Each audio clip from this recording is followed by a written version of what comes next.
Welcome to PseudoPod. Just a heads up that this week's story has a content warning for suicide. PseudoPod episode 882, September 8th, 2023. See That My Grave Is Kept Clean by Josh Rowntree. Hey there, I'm Chelsea Davis, your host for the week. I'm also PseudoPod's audio producer and a film and literary critic. You get one guess as to which genre I tend to write about. Today we're pleased to bring you a PseudoPod original by Josh Rowntree. Josh has published short fiction in a wide variety of magazines and anthologies, including Beneath Ceaseless Skies, Realms of Fantasy, The Deadlands, Bourbon Pen, Escape Pod, Podcastle, Weird Horror, and Found, an anthology of found footage horror. This is his third story in PseudoPod.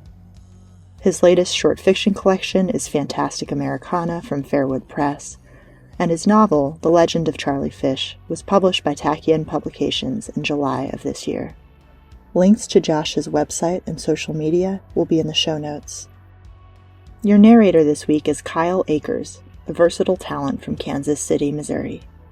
He's worn many hats throughout his journey, from touring the nation as a musician with the electro-pop band Antennas Up, gaining recognition through television placements, to becoming a respected voice actor featured on the No Sleep podcast, PseudoPod, audiobooks, and more. Recently, Kyle embraced a new role as a full-time ICU nurse. On top of that, he serves as a host volunteer coordinator for Games Done Quick, where he actively contributes to their charitable mission. Now, we've got a story for you, and we promise you it's true.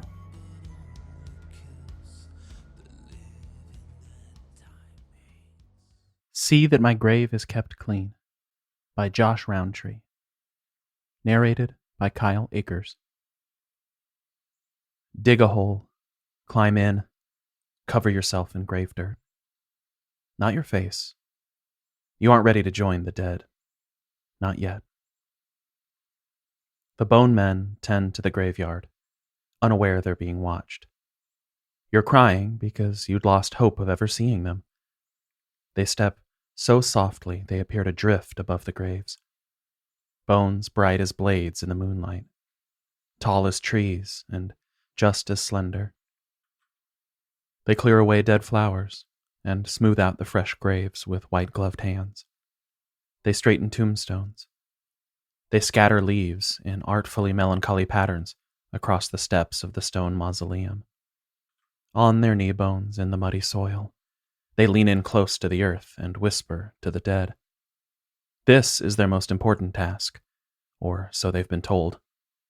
Someone must keep the dead company, after all. Yellow lantern light guides your approach. The lanterns hang from posts stabbed into the earth, haphazard and crooked, but always lit, no matter the hour. You suppose they have not heard of electricity in the graveyard. The night smells like thunderstorms, but so far the rain is only a mist, and the moon still watches. Twigs snap and rocks scrape as you follow the path, but you aren't trying to hide. The bone men don't frighten you. What could you possibly have left to be afraid of? The cemetery gates are wrought iron, and they howl when you pass between them. The bone men cease their labors, turn to acknowledge your arrival. Their eye sockets are empty, but they have no trouble seeing you. Okay, perhaps you're a little frightened. But you're bold, too. Or maybe desperate. The bone men circle around. They tower like light posts, and their bones are chipped and scarred. You run your palm along one femur and feel ice-cold eternity against your skin. The bone men don't mind your touch. They are ancient things, untroubled by human concerns. When the cold begins to burn your hand, you pull it away. You've drawn them all in close, and this is when you open your mouth and tell them why you've come. This is when you beg them for their help. And the bone men are kind, solicitous even. They can't speak, but they can communicate, and they put you at ease. What you desire is not beyond their power, though it is certainly irregular. None among them can remember ever teaching a human to speak with the dead, but they're sure it's been done before. They have existed a very long time. They have forgotten more centuries than they remember. They agree to help you. And so, your lessons begin. You're not fond of the irony, but you must acknowledge it. Alicia was the one who told you about the bone men. Alicia collected stories of monsters and ghosts and trolls who lived under bridges the way some kids collect baseball cards. You'd heard her go on about the bone men 1,000,000 times. But 12-year-olds talk so much. You eventually tune them out or lose your sanity. And you were trying not to speed, not to get caught, trying to get home in one piece. Because when your mother tossed you the car keys and asked you to pick up your sister from dance class, it was either do as she said or confess that you'd stolen a 6-pack of beer from the fridge in the garage. And you hadn't felt that drunk, not at first. Now grief grows like lesions in your mind. And though you can't remember everything, thank God, the bits you can remember visit in high resolution. Streets slick with rain, and stoplights streaking in the darkness. Alicia, in her high, chattering voice, swearing to God that she really did see bone giants stalking in the graveyard behind your house in the middle of the night, and she watched them whisper to the dead. Your head swimming, and the air conditioning pumping, and the rain slicing sideways. All you wanted to do was rewind time and take the punishment, because you absolutely should not have been driving. And then brake lights, headlights, screaming, an empty passenger seat with an unfastened seatbelt hanging in limp accusation, and a yawning hole in the windshield, rimmed with blood, like a monstrous mouth that simply swallowed your sister whole. Your lessons involve little more than the bone men placing words in your mind, and you whispering those words to the earth, listening for a response. They caution that though you may learn to speak with the dead, you will not like what they have to say. The dead do not guard their thoughts. The dead are not polite. This doesn't trouble you. You'll listen to anything Alicia has to say. If only you can talk to her again, you'll gladly drown in a sea of stories about chupacabras and fairies and witches dancing beneath full moons. Let her say she hates you. Let her blame you for her death because you deserve it. In a way, confronting this with her might ease your burden, though that's not the end goal. You just want to tell her how sorry you are, and to hear her tiny voice again. You haunt her tombstone like a ghoul every night, wallowing in the grave dirt, begging her to talk to you. But Alicia Lane, beloved daughter and sister, gone home to God, never responds. You can't really blame her. The bone men counsel you to have patience. You will be able to communicate with her, eventually. But what is patience to creatures like these?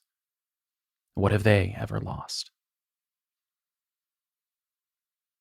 Nothing has ever broken you like the look in your father's eyes when he fell to his knees beside your dead sister. Nothing will ever sound so horrible as the breaking glass shriek your mother made when she spotted Alicia splayed out in the street, covered in a blanket but leaking blood into the storm drain. This version of them is awash in red and blue police lights and drenched in rain, and it's the only version of them that remains. That moment washed your parents away and left strangers in their place. And even in your dreams, you can't remember the people who used to love you. The window in your bedroom upstairs framed a view of the graveyard like a painting in a museum. You studied every play of moonlight across the yellowed grass, every naked tree branch clawing at the sky, every shadowy brushstroke on that bleak canvas. And you considered the creatures who supposedly lived there. If Alicia was to be believed, they were servants of the graveyard. They were stewards of the dead. And every night when you retreated from the heavy silence of the dinner table, when you fled to the sorry sanctuary of your bedroom, you watched out the window for them. Even though you didn't believe, you watched. Because you needed them to be real. You begged the universe to build such creatures into existence. And for so long, the universe ignored your desperation. You surrounded yourself with Alicia's things, all her books on myths and monsters, every discarded doll that she'd once held dear, unfinished homework assignments, crayon drawings of unicorns and short stories about mermaids written in neat block letters with a number 2 pencil, hair ties and bubblegum wrappers and muddy tennis shoes. You collected all the ephemera of her life and did your best to absorb it. But she was still gone. There was no way to tell her you were sorry. There was no way to sit with her in the quiet gloom and listen to all the things she had to say. Every night you studied that graveyard tableau, familiarized yourself with each graying stone bench, with every mound of fresh-turned earth, and of course, with Alicia's tombstone. Some nights you imagined a tombstone for you right alongside hers, a matched set. And maybe that would have been better for everyone. In your darkest moods, you allowed your guilt to wander elsewhere. If your father didn't hoard so much beer that he never missed a 6-pack, you wouldn't have been tempted. If your mother had looked at you, actually paid attention to anything you ever did, instead of absently tossing you the keys on her way past her bedroom door, she might have noticed you were in no shape to drive. If Alicia had just been quiet for 5 seconds, you'd have been able to focus, to push through the drunken blur and navigate those last few blocks unscathed. But this childish escape never lasted long. Responsibility might stray, but it always found its way home to you. Then one night, when you'd finally convinced yourself that reality could not be reshaped to fit a dead girl's imagination, you saw them. Tall and graceful and gray as storm clouds. There was not time to consider what you were seeing. You bundled up against the wet night and hurried out the back door, afraid they might disappear. Maybe they weren't really there at all. Maybe it was just your mind working overtime to torture you.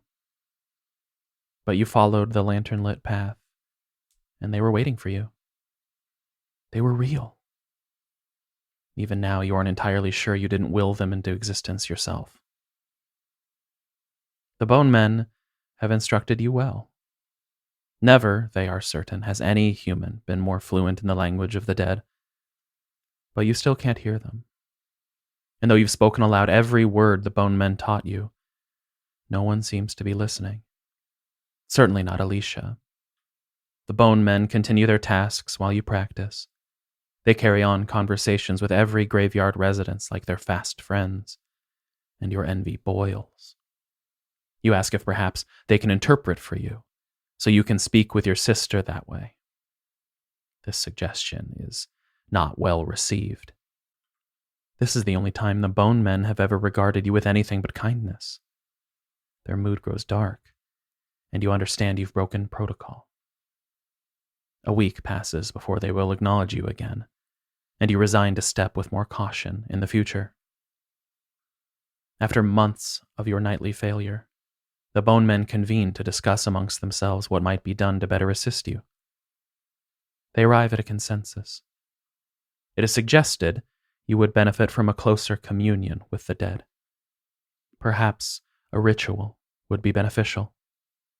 They often are in such situations. You arrive one night to find they've prepared a hole for you. A grave, next to your sister. 6 feet deep, a perfect rectangle. Dirt piled up beside it. You have no desire to enter that hole, but the Bone Men assure you everything will be fine.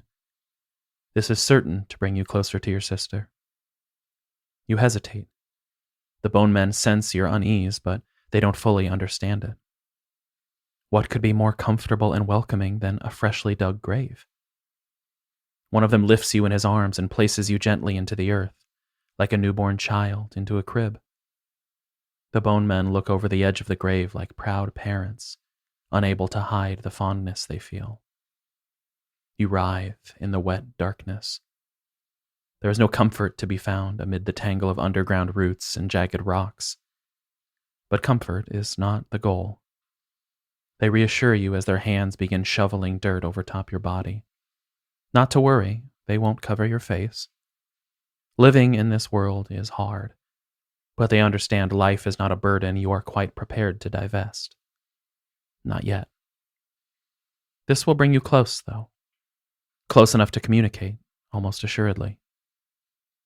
When they've finished, only your face remains uncovered. No moving your arms, no kicking out.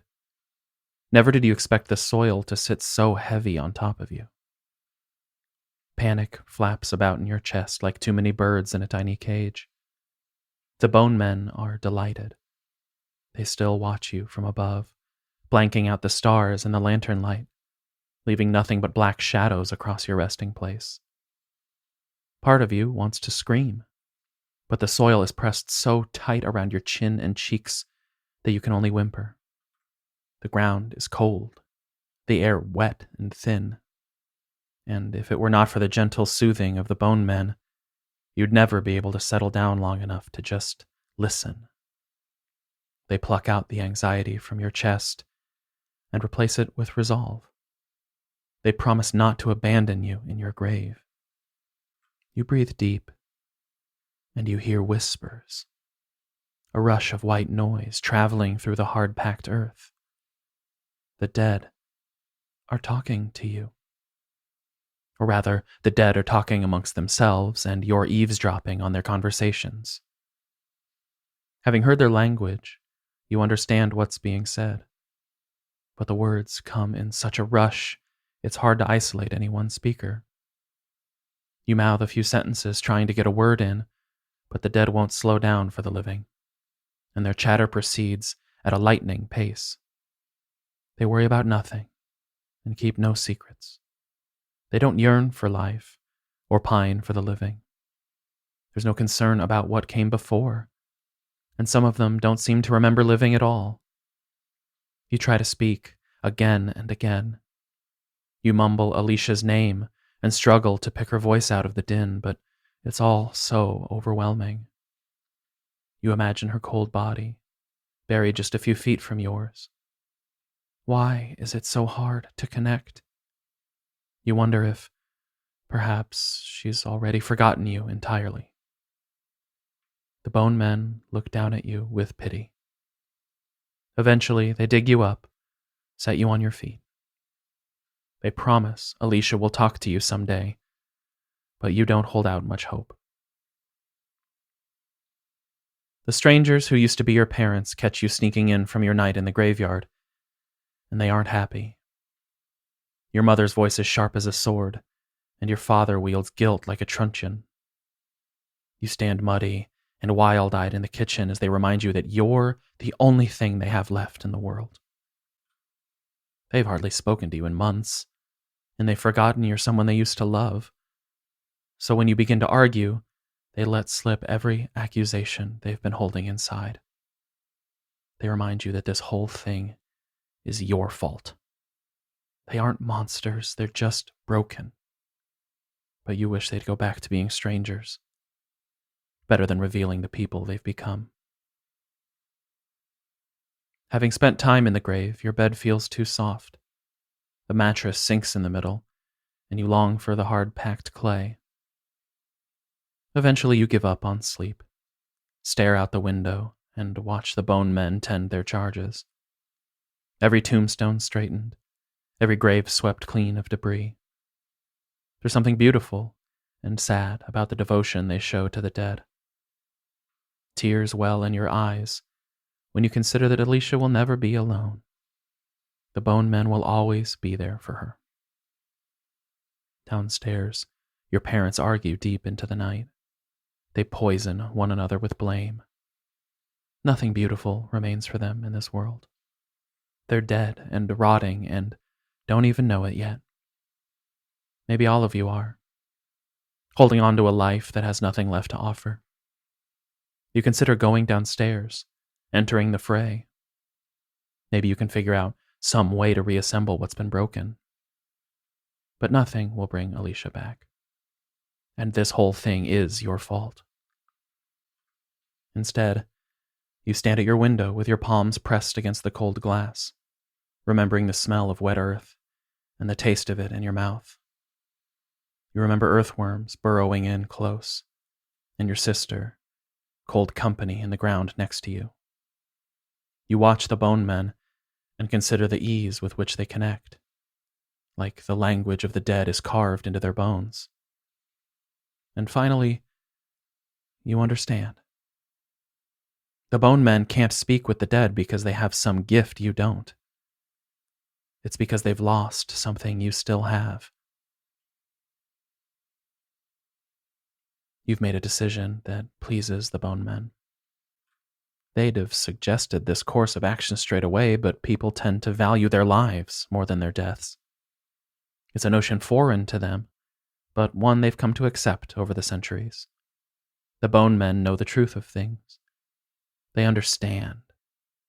Life is quick and loud, like snapping your fingers. Death is beautiful and serene. Death is a slow boat down a peaceful river. Existence is eternal. The bone men don't understand why anyone would value a fleeting moment of sharp, bright pain over the endless repose of death. Your grave beckons. The bone men hold your hand, help you down into the hole, all while reassuring you that now everything will be okay. You're so grateful for their gentle ministrations. This time, you're ready. The bone men cover you entirely. Fill the grave, erect a tombstone, leave orchids in a brass vase. They swaddle you in the earth. Your lungs grow still, and there's nothing to distract you anymore. The dead invite you into the conversation. Alicia is there. Alicia speaks. This whole thing is your fault. And, of course, she's right. But at least you have forever to make amends.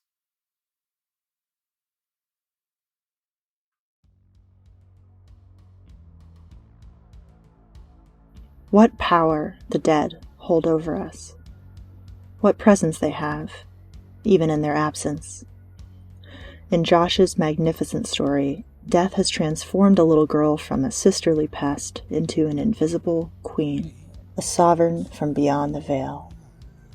Our grieving main character begs her on hands and knees for one last audience. See that my grave is kept clean, Alicia commands in the story's title, a regal, formal grammar. The second-person mode of the story that follows comes to feel not just imperative, but imperious. Alicia's new servants, the bone men and her older sibling, humbly obey whatever she asks, or at least whatever they think she's asking. There's a juicy role reversal at play here, a kind of kid sister's revenge. When she was alive, Alicia's endless chatter was a mosquito buzz, a nuisance to be tuned out and batted away. But now that she's gone, the main character would do anything, will do anything, to hear her voice again. And Alicia's stories of mermaids and bone men, which were once so easy to dismiss as a child's frivolous fancies, well, those creatures have become not just real to her surviving sibling, but desperately important. That older sibling, they're never given the honor of a gender of a name. They believe in the bone men, or maybe they just want to believe. Not that there's much of a difference. Our yearning for the people we've lost can be so potent that it actually bends our material reality around it. We really do see the ghost of our beloved in the hallway. We really do bury ourselves in the ground just to be with them once more. As I was reading this story, I thought a lot about the 2008 film Rachel Getting Married.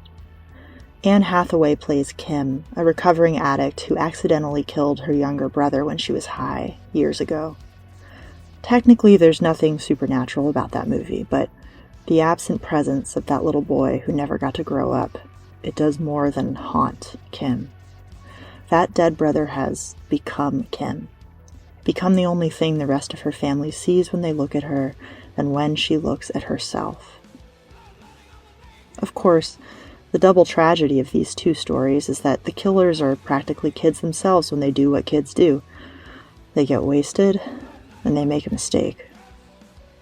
In these cases, it happens to be a mistake that will snuff out their siblings' lives forever, and to some extent their own lives too. Josh's protagonist tries to heal the karmic wound they've caused with a kind of eye for an eye logic, a human sacrifice of one. The story's ending is so delicate and deft to me. It tempers the unspeakable darkness of the main character's choice with just a glimmer of light. At least you have forever to make amends. Of course, even if atonement is to be found in the everlasting tete-a-tete between siblings that follows the story's end, it's an atonement that's already come at hideous cost. We love bringing you the best in horror fiction every week, but we also can't do it without you. Your donations make up 100% of what we pay our authors and staff, and all the other costs of making and managing a podcast. There are lots of ways you can help. You can subscribe to us on PayPal or Patreon for as little as $1 a month. And the higher you climb the subscription ladder, the more goodies you get, from sick swag to exclusive episodes. If you can't pitch in financially, we get it. Times are really tough. But you can still help us out by talking about the show. If you liked an episode, link to it, or blog about it, or leave a review on your podcatcher of choice. It all helps, and with your help, we can keep this dark thing of ours alive.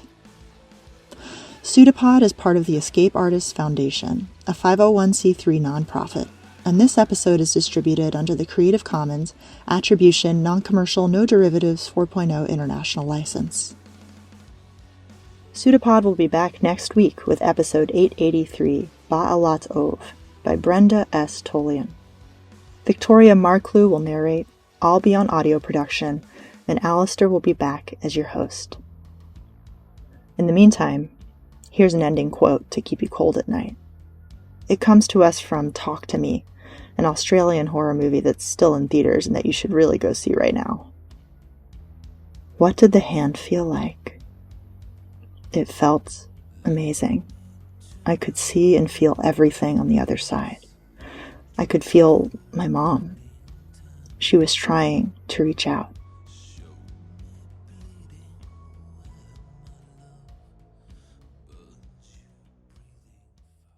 An arm appeared from nowhere on the shape, seemingly projected like the pseudopod of a protozoan. It's a pseudopod. It's a big foot. It's all about podcasts these days.